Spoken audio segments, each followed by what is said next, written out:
on behalf of the state of Maine and express our condolences and grief over that violence.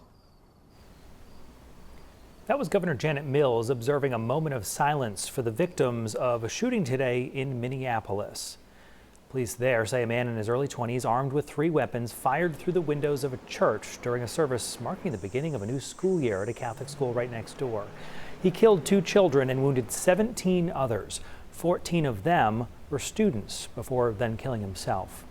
In a case of unusual timing, that moment of silence the governor led was at the reopening of a shooting range in Fryeburg. And she used the occasion to reinforce her position on the much talked about red flag referendum that Maine voters will soon decide on. Here's News Center Maine's Sam Olson.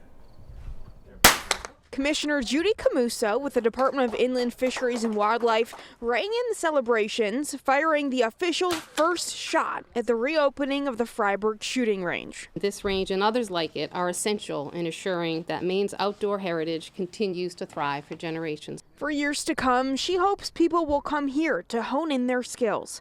Soon it will have instructional classes right at the range. This is the second range the state owns and manages. Camuso says about 4,000 people used the other range in Augusta last year.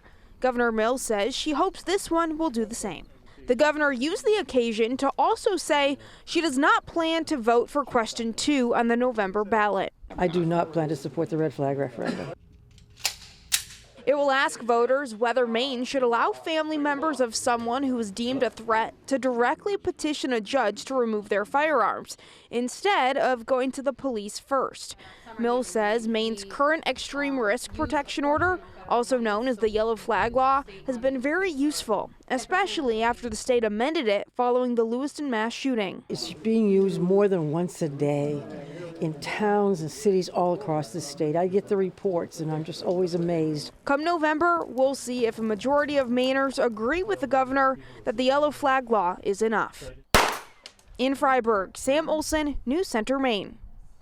Also on the minds of many is whether Governor Mills will run for U.S. Senate next year. She says she is seriously considering a run, but she's not in a rush to make a decision, which could come by mid-November.